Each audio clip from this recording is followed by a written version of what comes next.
Passez d'entrepreneur à société, votre premier recrutement. Bonjour, je suis Sébastien Knight, fondateur du mouvement des entrepreneurs libres et chaque lundi, je partage avec vous une des lectures de l'entrepreneur libre, c'est-à-dire une pépite issue de l'un des 500 meilleurs livres de développement personnel et professionnel que j'ai lu au cours des 10 dernières années. Aujourd'hui, j'aimerais vous partager une stratégie issue de l'excellent livre Top Grading de Brad et Geoff Smart. Il s'agit en fait d'une stratégie qui peut vous aider si vous êtes aujourd'hui auto-entrepreneur ou entrepreneur individuel et que vous souhaitez passer au statut de société afin de pouvoir embaucher vos premiers salariés, pouvoir étendre l'activité et pouvoir éventuellement diminuer votre charge de travail. L'erreur que commettent beaucoup d'entrepreneurs à leur début, c'est de vouloir lancer une activité en restant le plus petit possible, le plus longtemps possible. Évidemment, cette stratégie déjà ne marche pas pour deux raisons. La première raison, c'est que si vous accomplissez votre souhait de rester le plus petit possible, le plus longtemps possible, c'est-à-dire ne jamais avoir d'employés, rester en dessous du plafond qui, à l'heure où je parle, est d'environ 30 000 euros pour les auto-entrepreneurs qui vendent des services, 80 000 euros pour ceux qui vendent des produits. Si vous faites exprès de rester en dessous des plafonds en se disant c'est pour que ma vie reste la plus simple possible, eh bien, vous freinez votre activité au point où vous risquez après de passer en marche arrière. Et c'est le deuxième inconvénient. Le premier inconvénient, c'est vous limitez ce que vous pouvez gagner, vous limitez aussi votre liberté financière, vous limitez aussi votre liberté de temps parce que vous êtes forcé d'être tout seul. Et en plus, vous risquez de passer en marche arrière parce qu'à force de freiner, eh bien, au bout d'un moment, si vous avez un boîtier automatique dans votre entreprise, vous finissez par baisser votre chiffre d'affaires et risquer de couler. Beaucoup d'auto-entreprises se terminent, prennent fin, non pas parce que l'auto-entrepreneur est passé en société et a fermé son auto-entreprise, mais simplement parce que l'auto-entrepreneur a fini par lâcher l'affaire parce qu'il en a marre de travailler autant pour gagner aussi peu. Donc, comment faire pour éviter ce sort ? Eh bien, pour éviter ce sort, il faut faire votre premier recrutement en ayant une stratégie. La plupart des entrepreneurs que je connais qui sont passés de solo à première embauche ont fait la même erreur que moi. Mon premier employé, c'était simplement un ami, un ancien client, devenu un ami, qui était un beau parleur. Et que j'ai embauché parce que je me disais, mais voilà, il faut que je diminue ma charge de travail. Et donc, il me faudrait une personne providentielle qui ait des compétences en communication, en marketing, en gestion de projet, en réflexion stratégique, en finance de l'entreprise. Bref, quelqu'un qui soit capable de tout faire en fait. Il me faut l'homme à tout faire, qui soit capable de tout faire mieux que moi, je ne le fais moi-même, et qui soit super dispo et super efficace. Eh bien, quand vous vous lancez avec une description de poste aussi vague et aussi idyllique de votre première recrue, ce que vous allez inexorablement obtenir, c'est un beau parleur.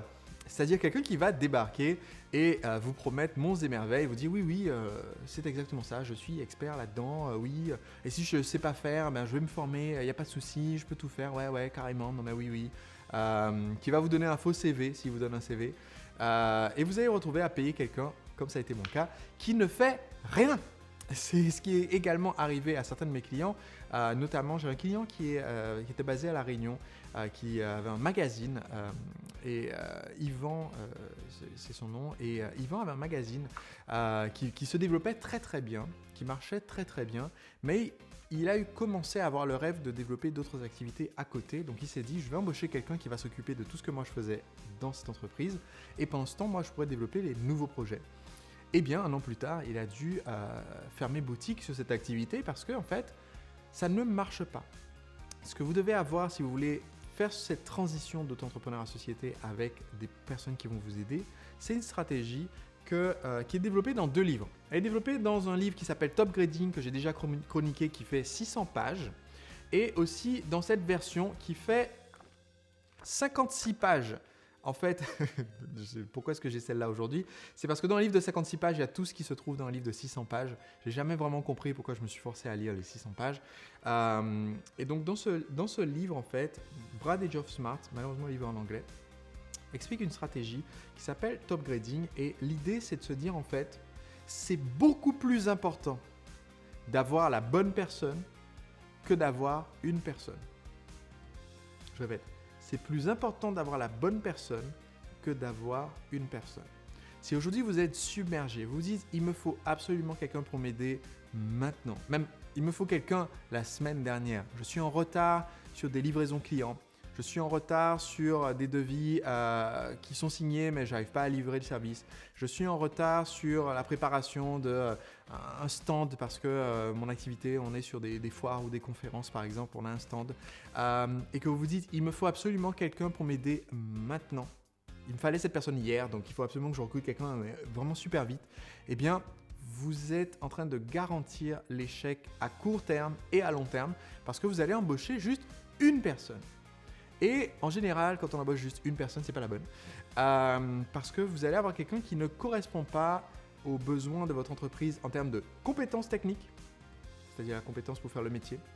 Vous allez avoir quelqu'un qui ne correspond pas à l'entreprise en termes de culture.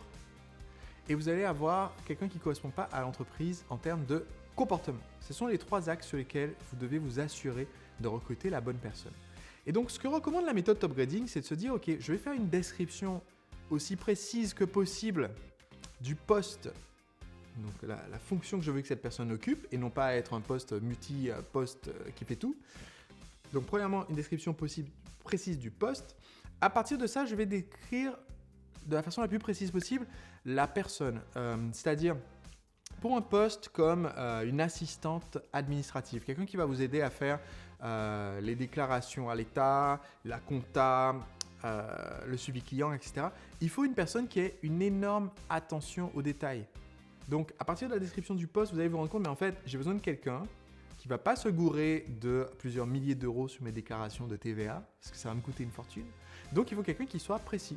J'ai besoin de quelqu'un qui va s'occuper de l'interaction avec nos partenaires, les intervenants sur notre séminaire. Il faut quelqu'un de précis. Sinon, qu'est-ce qui va se passer? Eh bien, vous allez vous retrouver, ça m'est arrivé, avec quelqu'un qui fait une erreur de... c'était une erreur de 600 000 euros sur un bilan comptable. Ça peut représenter quelques coûts de faire une erreur de 600 000 euros, croyez-moi. Vous allez vous retrouver avec une personne qui fait, s'il n'a pas l'attention aux détails, qui donne la mauvaise adresse aux intervenants qui sont censés intervenir sur un séminaire. Donc du coup, vous avez tous les participants viennent à une adresse et sont là, et l'intervenant est à l'autre bout de Paris. Ça peut être un problème. Donc, hyper important, premièrement, définir le poste et non pas choisir d'avoir quelqu'un qui pourra tout faire. Ne recrutez jamais un ou une homme à tout faire. Recrutez quelqu'un de spécialiste. Dans quel type de poste? Je recommande de commencer par des postes qui ont des fonctions qui vont vous permettre de générer plus de chiffre d'affaires. Donc, soit vous recrutez directement une personne pour faire du commercial, et dans ce cas-là, vous la payez à la commission. Soit vous recrutez quelqu'un qui va vous décharger de toute la partie administrative et vous, ce temps que vous libérez, vous l'utilisez exclusivement à générer plus de ventes pour payer ce salaire en plus et pour développer l'entreprise, pour ensuite pouvoir recruter quelqu'un qui fera du commercial. D'accord ? Ne recrutez surtout pas quelqu'un qui va faire la stratégie de votre entreprise parce que ça, c'est censé être votre job. Et ça, c'est l'erreur que commettent beaucoup de gens, c'est d'essayer de se remplacer directement dans le rôle le plus important. Ça ne marche pas. Sinon, cette personne aurait déjà la même boîte que vous et serait déjà en train de la gérer de son côté. Donc, premièrement, je recrute un poste spécialisé. Deuxièmement, je décris à partir de cette description de poste la personne. Une fois que j'ai décrit la personne qu'il me faut, eh bien, je fais des entretiens d'embauche qui visent à filtrer pour recruter uniquement la bonne personne.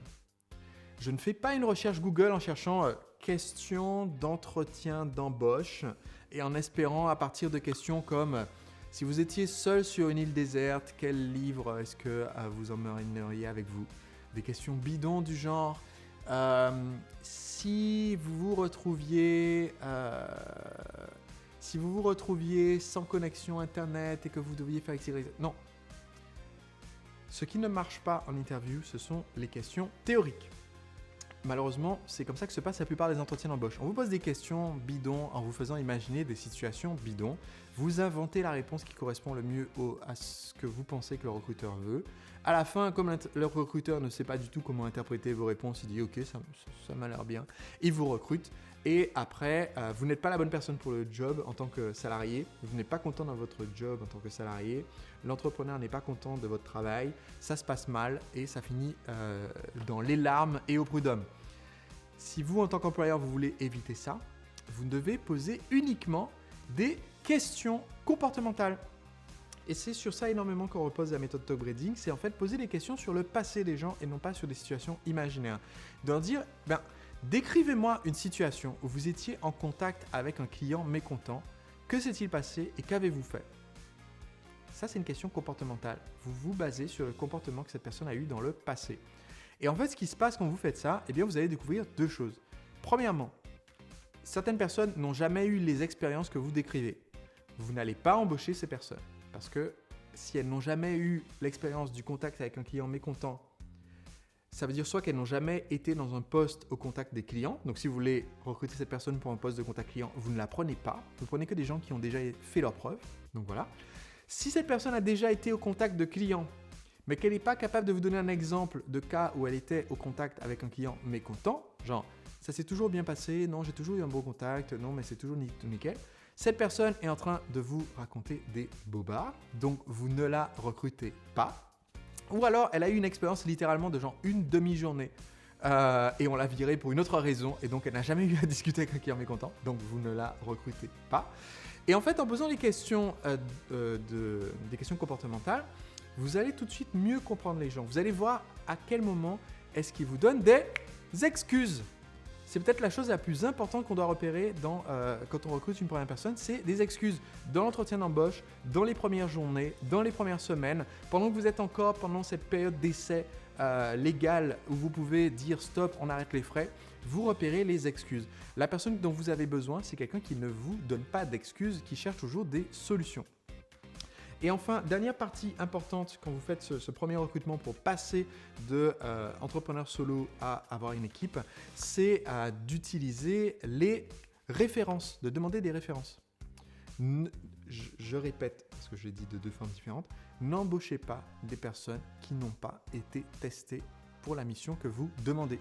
Si vous embauchez des gens qui ont déjà derrière elles un pédigré dans le poste demandé, ils auront forcément des références d'un ancien patron, d'un ancien collaborateur, d'un ancien associé qui peut montrer que leurs compétences, leur qualité de travail, leur attention aux détails. Si quelqu'un n'a pas de référence, passez votre chemin. Vous êtes en fait dans la situation où c'est un moment charnière de passer de solo à première embauche. Si vous voulez être quelqu'un qui donne sa chance à des personnes et c'est vraiment important pour vous, c'est très bien. Faites-le quand vous avez une équipe de 10 personnes et que vous pouvez vous permettre de faire une embauche ratée sur la 11e embauche. Par contre, la première embauche, vous ne pouvez pas vous permettre de la rater. Dans mon cas, quand j'ai démarré mon activité, mon premier salarié qui n'a rien fait pendant 4 mois et qui a littéralement en 4 mois fait uniquement un document Word d'une page que je n'ai jamais récupéré d'ailleurs parce qu'il n'était pas content il n'était pas content. Voilà. Bon, il a été payé pendant 4 mois, il n'a rien fait. Il m'a coûté 17 000 € au total, cette première embauche. Si vous n'êtes pas capable de sortir 17 000 € en échange de rien, c'est que vous n'avez pas les reins assez solides pour faire une première embauche ratée. Donc, ce que je vous recommande, c'est de mettre toutes les chances de votre côté pour faire une bonne première embauche. Donc, ce que je vous recommande, c'est d'embaucher quelqu'un qui a déjà fait ses preuves.